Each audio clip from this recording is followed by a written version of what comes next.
Good afternoon, everyone. This is Jen and İskit, and you're watching What's New, What's News.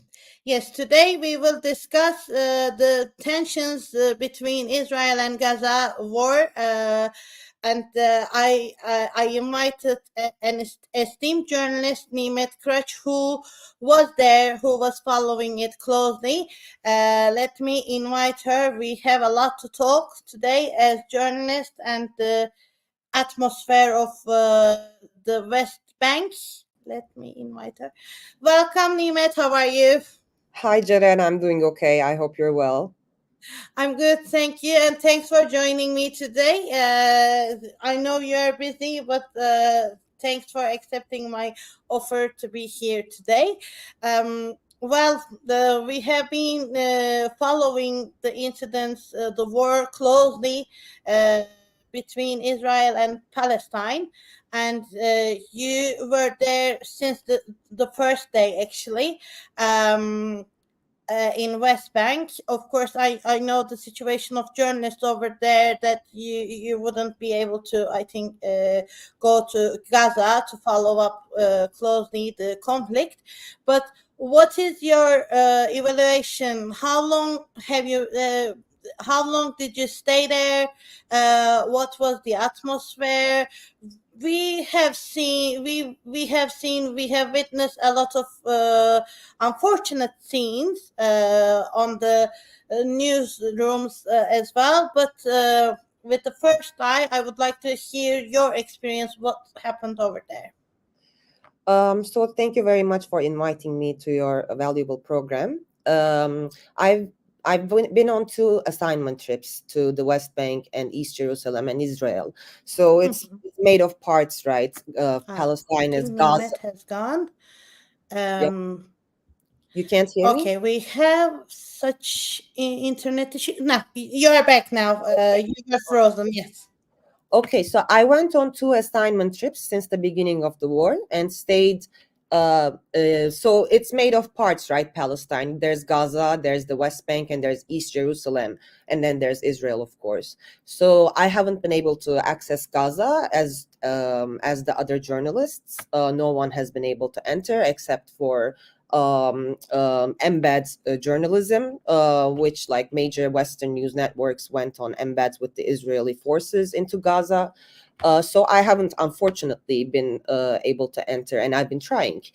But I've spent more than a month in Israel, the West Bank, and East Jerusalem, and it's really tense, and it's really sad, and it's really frustrating. Because you go out and let me talk about Israel first, maybe. In Israel, there is a lot of tension, as well as there is a tension in Palestine, of course, because Israel is in a war on multiple fronts right now, in the north with the Lebanese Hezbollah and the Syrian regime, and then Iran, and then the Hamas and Islamic Jihad.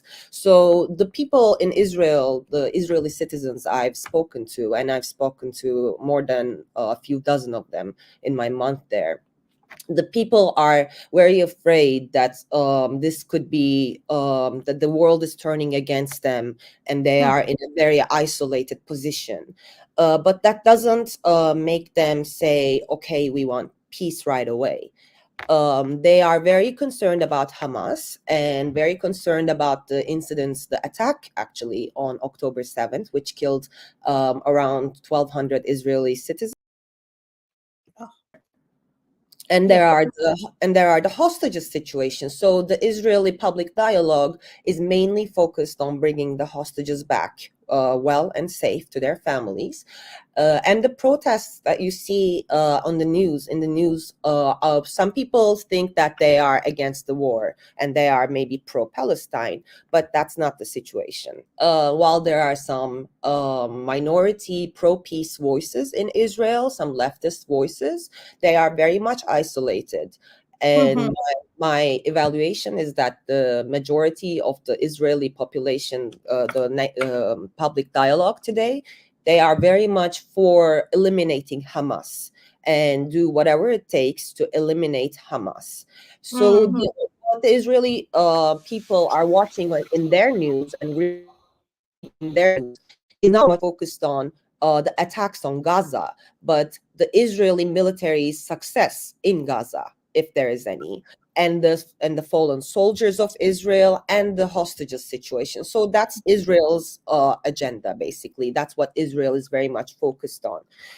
Coming to West Bank and East Jerusalem, well, the attacks on Palestinians have risen sharply, like drastically, since October 7th.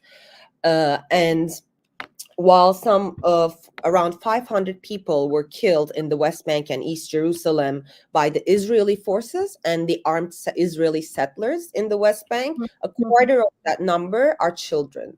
So this is one aspect that I think is very important. My perspective, and I'm not a Middle East expert, I'm a reporter who goes to places where the news is. So my analysis of this situation is that Israel is either sacrificing children in their quest, or it's as well a war against Palestinian children. Because in Gaza, when we look at Gaza, nearly 35,000 people have been killed and more than 14,000 are children. So Israel's military approach is not sparing any lives, even if it's children, elderly, disabled, women. Some 70% of the people killed in Gaza are made up of women and children. So what we are seeing is, of course, we are not the judges, we are not the International Criminal Court, but it's very likely that these are war crimes. And Israel is putting pressure on the media that's trying to bring out the news to the world by shutting down, for example, Al Jazeera's operations in Israel. And they are not backing down. When I say they, I don't mean the whole of the Israeli population. I mean the Israeli government, because the government, the Netanyahu government, which is a coalition made up of far-right ministers. And Netanyahu has a case that has multiple cases actually against him. And if he steps down as prime minister, he will be tried. So there is this situation that there is this perspective that Netanyahu is only trying to linger the war so that he doesn't get tried. But of course, that's not the only outcome of his ambitions. What I'm seeing is that his far-right ministers, such as the finance minister Bezalel Smotrich and the national security minister Itamar Ben-Gvir, who are very influential, who are very far-right, outright racist, outright supremacist. And they have Netanyahu, it seems, in the palm of their hands. So what those ministers, the far-right ministers, want in Gaza, and they say this like outright openly, they don't want Palestinians to stay there. So I can come to the settlers issue later. We can talk about it later if you'd like. But there is a huge settler issue. And what are the settlers? The settlers are the Israeli citizens who are living illegally in the West Bank and East Jerusalem, who are building illegal settlements and basically occupying Palestinian land with the help of the Israeli security forces. And the Israeli security forces are, of course, run by the government. So they are state provided. They are running their horses under the wings of the Israeli government, basically. So the settler issue is a huge issue, and the settler attacks have risen drastically. Should I talk about the settler issue now, or do you have questions? Well, I would like to ask you, because Israeli forces deliberately targeting the journalists as well in the field. Yes. Not only in Gaza, I think, we have seen a lot of incidents happening in the West Bank as well. What was your position? What was your observation when you were there as a journalist? Because I think this is important as well, because I would like to, indicate how in difficult conditions that journalists have been reporting from there as well. So maybe you can briefly, or if you witnessed or if you faced any such threats like that, you can share your observations about that, and then we can go back to settlers as well, which is another question that I would like to ask you.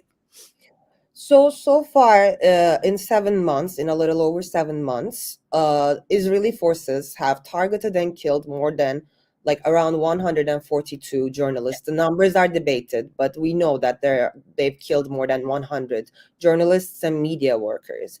So when you ask me what was my position, what I've been through, I didn't go through anything. Oh, there's a spider. I didn't go through anything major, such as what the Palestinian journalists have. Compared to what they are going through, they are losing their lives, they're losing their families, their homes, their memories, their everything they know, their belongings to life, they are losing it. So compared to them, I've been through nothing. I mean, I went to the Aqsa Mosque on Fridays. Each Friday that I was there, I went to the Aqsa Mosque because there are age restrictions that the Israeli government puts for Palestinians to access the Aqsa Mosque. So they say only women older than 50 and men over 60 can come. So then the rest of the people, the younger people, they pray in the streets, and then the Israeli government shoots gas canisters at them. And there's this ridiculously disgusting thing called skunk water, which I thought initially it smells like toilet. It smells like toilet, and they spray that. So that's a very, very inhumane way of intercepting either a demonstration or a gathering or a prayer or whatever. I mean, I've been sprayed with skunk water. I've been tear gassed, and there was pushing with the Israeli forces because it was very crowded, etc. But I wasn't specifically targeted, or I wasn't specifically intervened. Yes, one time an Israeli soldier said you need to shut your camera. You can't do a live. So that was one incident when I was on live TV. They stopped me from doing the live. But other than that, Israeli forces are very much used to having journalists around. It's like they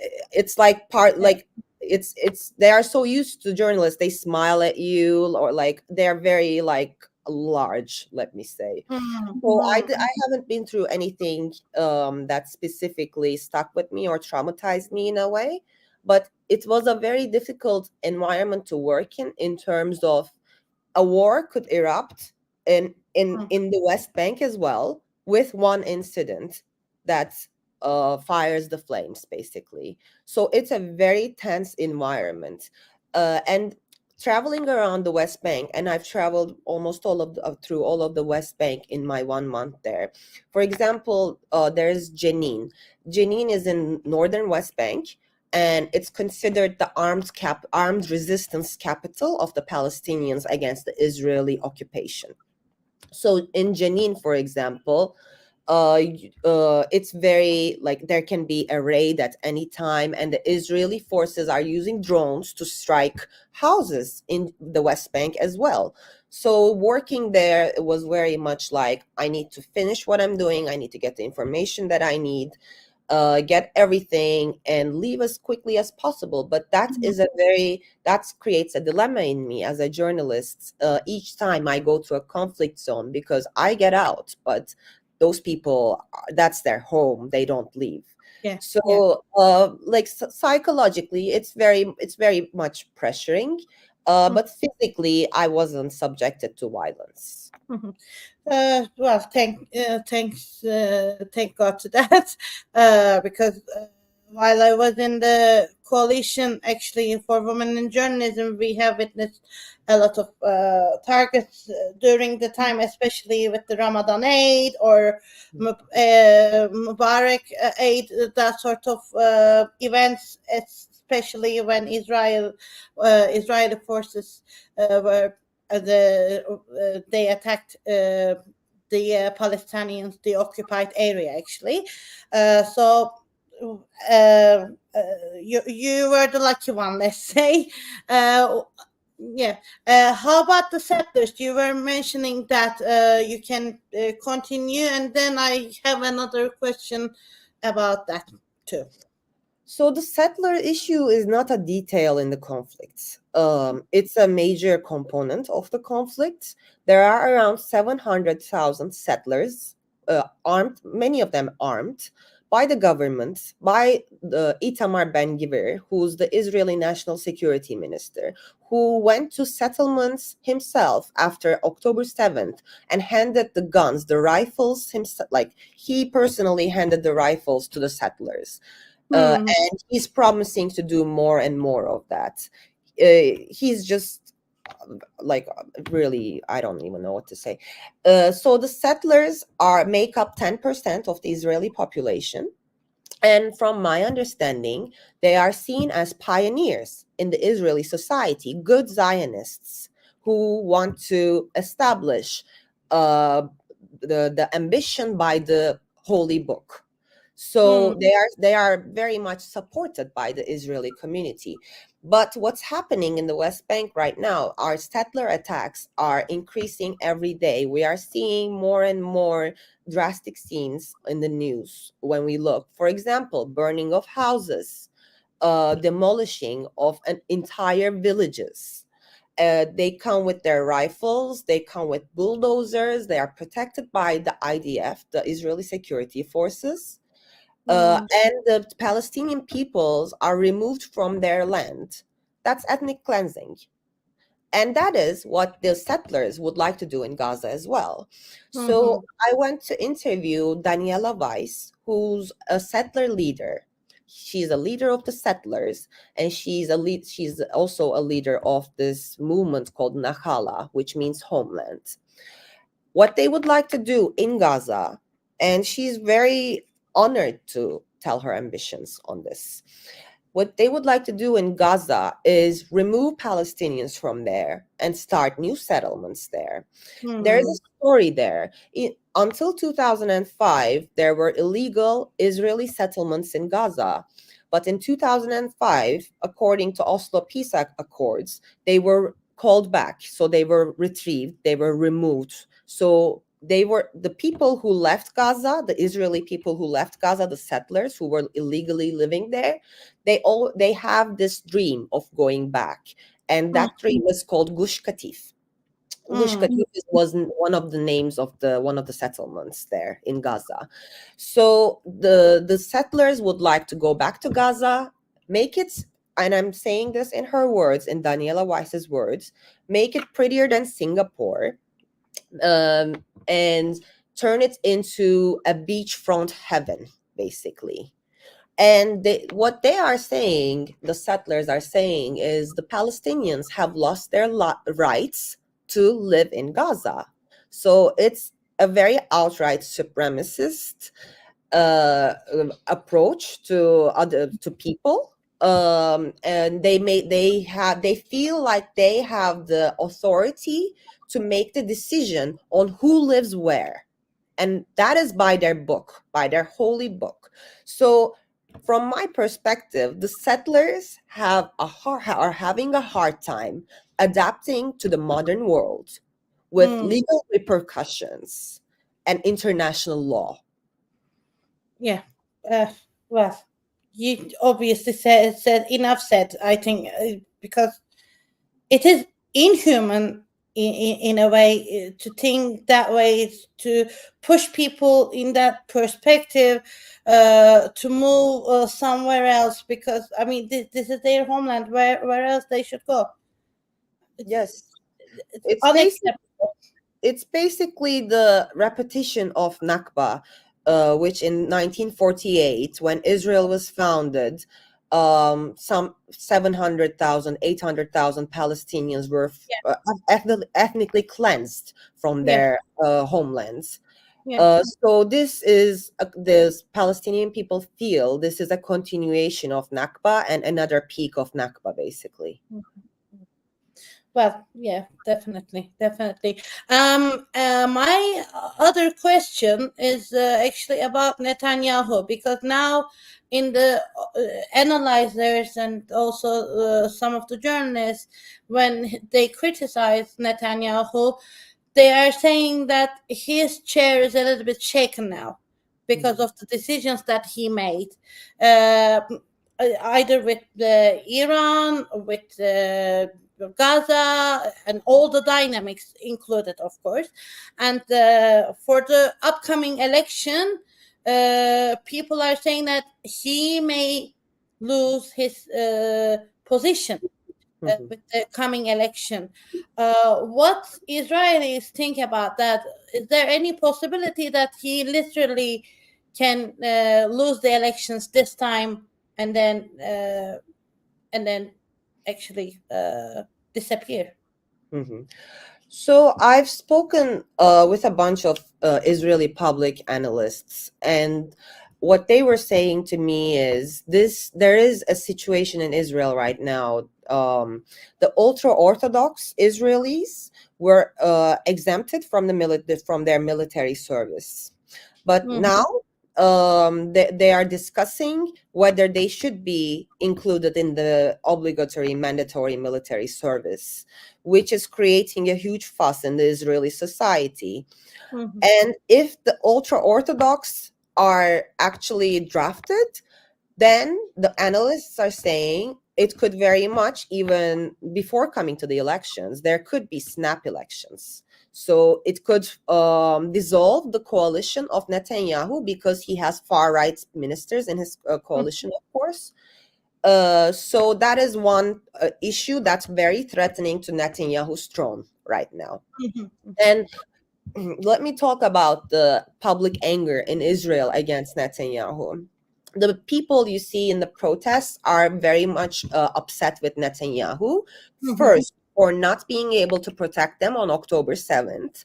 And remember, there was a New York Times report that said that Israel had advanced knowledge from a year before even that this attack was going to happen, and they ignored it. So the Israeli public is very much upset with them, first for not protecting them on October 7th, and secondly for not making a deal, not coming to terms to bring the hostages back home safely. So that's number one priority, top priority in the Israeli public dialogue right now. So because he hasn't been able to do that, and many of the hostages are feared to have been killed by Israel, the people are pretty much upset. So I think, from what I see, it's very likely that Netanyahu won't be able to see another term. I've spoken with the father of a hostage who he was in Gaza, the son, and then he fled Hamas with two other Israelis. They fled, and they were waving white flags and walking towards IDF. Where the IDF set up a checkpoint, and the IDF killed them. The IDF killed Israelis hostages who fled Hamas and were waving white flags. So the father said, my son was killed twice, once on October 7th, and the second when the IDF shot him, and the blame is on Netanyahu. So there is very much public pressure on Netanyahu, but in all honesty, I saw his statement yesterday on Rafah yesterday. He seems very confident. So I feel from the beginning, my perspective was that this operation into Rafah was going to happen. And it's going to happen also very much because of the far-right pressure in his cabinet.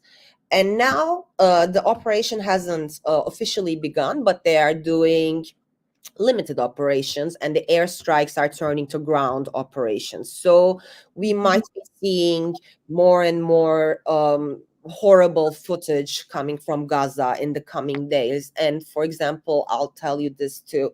About a month ago, the Israeli army announced they bought 40,000 tents for the evacuation of Rafah. So it's very much planned and it's going to happen, but the end game is not certain. They say they want to eliminate Hamas. How is that going to happen? It's like it's very, very difficult right now. Yeah, and we are hearing that people who live in Rafah now started moving from there. Well, everyone is expecting another attack to Rafah as well. So hopefully it won't happen in a roundabout way, but we don't know yet, of course, and you have been following quite closely. Of course, Turkey's stance is very important, significant for this war. How do people think about that? I mean, I know you weren't there when the sanctions was on charge from coming from Turkey, but on the in a I mean with the different perspectives, how Israelis and Palestinians think about Turkey's stance. So when I first went there, when the war began, the perspectives coming from Israel and Palestinians was very much hopeful when it came to Turkey. Both sides wanted help. Mhm. The Israelis wanted Turkey's mediation when it comes to bringing back hostages. And then Palestinians were hoping Erdogan could stand up to Israel and be the leader who he said he always was. But that didn't happen. Erdogan was very cautious, both with the Israeli side and the Palestinian side. I'll tell you this. When I went to one of the pro-hostage demonstrations in Tel Aviv, one man who was demonstrating there told me, please tell Erdogan to bring back the hostages and he could win a Nobel Peace Prize. So that was the aspiration in the beginning. But once Erdogan said Hamas are the Mujahideen, that changed. So it took about around 3 to 4 weeks for Erdogan to say something, really. And once he said that, the Israeli people I've spoken to after that comment, after that statement, their perspective was, we don't like Erdogan, but the Turkish people and the Israeli people love each other. We visit each other. We come to Turkey all the time for vacations. We do business with Turkey. Oh, I'll tell you this. Daniela Weiss's daughter speaks Turkish. She's been doing business with Turkey for so long that she speaks Turkish. The leader of the settlers, her daughter speaks Turkish. So they were saying, the Israelis were saying, we have very close ties with the Turkish people, not very close ties, but we have very sympathetic relations with the Turkish people. But it's Erdogan who's to blame. So it came to that. I wasn't subjected to any hatred, any condemnation, or any negative approach from the Israelis. On the Palestinian side, the Palestinians were very hopeful when I went in the beginning of the war for Erdogan to stand up for them. When I went a second time before Eid in the past month, what I saw is I was saying, they were asking, where are you from? I'm saying Turkey, and many people were like, Erdogan, like, no, this. So they were very upset with Erdogan for not doing anything for so long, for staying silent, for being so cautious, and then also not detaching any relations with Israelis, which only came when the social media journalist Metin Cihan brought the documents that showed that Turkey was still doing trade in some very interesting areas, actually, with Israel. So now that trade is pulled apart, but that's not a certainty. There are reports that Turkey is doing trade over third world like other countries with Israel. Yes. So it's I think it's still happening as well. So it's still not very certain what the situation is. But I don't think that would basically cut it for the Palestinians to say, well, Turkey stood by us. I don't think it satisfies them. Yeah, especially when he when he met with Haniyeh, the leader of Hamas, in Istanbul, there were some discussions about a possible or potential office, headquarters of Hamas may be relocated in Turkey, coming from Qatar, because another situation is, of course, Qatar having some relations with US, and the US is pressuring Qatar, and this is the situation now. But I think it is not on the table, right? When you see Palestinians or anyone who is supporting Hamas, have you witnessed anyone like that in the field when you were there? Have I witnessed anyone who has a perspective on the Hamas political bureau moving to Turkey? That's not on the table, to be honest. I haven't discussed that with anyone. Well, Turkey is an important actor in this conflict, but it's not the first thing, or like in the first top 10 things on a Palestinian's mind today. They are being subjected to ethnic cleansing. It may be genocide. And there is a call from the UN Security Council to for an immediate ceasefire.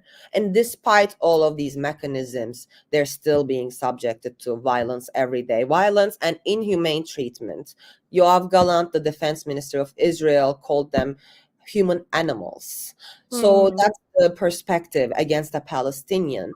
And working as a journalist there, it was very tense. It was very sad and frustrating to see that such a small population of two peoples living together in such a cramped land, such a narrow land, and anything can happen at any moment. So it's not something that a Turk can easily understand, and I hope we never will.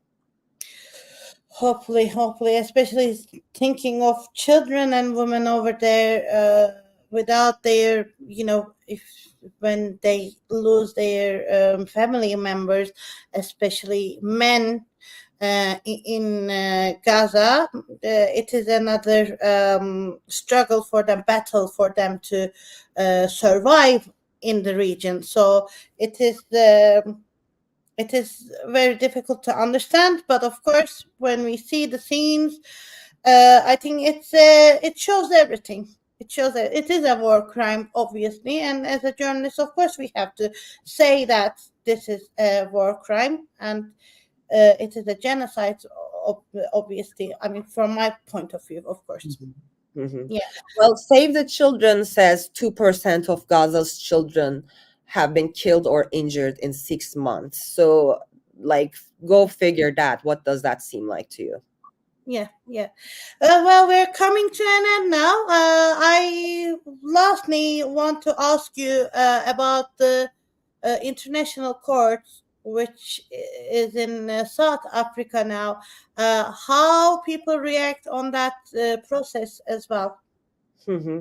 Well, there is a case accusing Israel of the crime of genocide brought to the International Criminal Court by South Africa. And then there is another very, very important case that's brought to the ICC by Nicaragua against Germany for being illicit in genocide. So these are two main cases that are going on. But what I think is missing is there is no case against the US, which is supplying 69% of Israel's weapons and defense needs, and has no repercussions whatsoever. So that's the situation of today. But the Palestinian people felt very supported by the South African Act, which was in favor of them.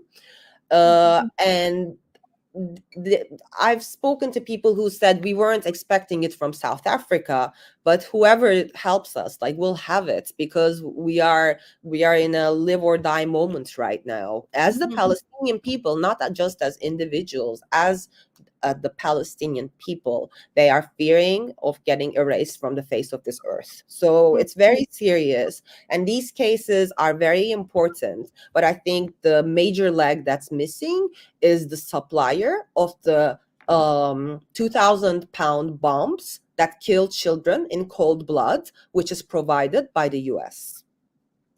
That's awful. That's awful. And you actually put your foot in a very important subject that US hasn't been involved yet. Hopefully there will be some way to try them as well. We don't know, and maybe there is another discussion now. Turkey might be involved in the trial as well. We will see what will happen there. So hopefully Turkey will involve in Palestinian side, of course. Well, we will see. Yes, we will see. In a couple decades, it will be a matter of which side of the history, you know? Yes, exactly. Thank you very much, Nimet, for joining me today. Is there anything you would like to add before we finish this discussion? Anything I'd like to add? Well, children are being operated on without anesthesia. Doctors are saying they are being targeted from their heads. So it's a very, very brutal war. And I've reported from Ukraine multiple times. I've been to Afghanistan when Taliban took over. I've covered the Syrian war. I have not seen anything like this. Like 2.2 million people squeezed into a small piece of land that's only 40 kilometers long and 7 kilometers wide in some places.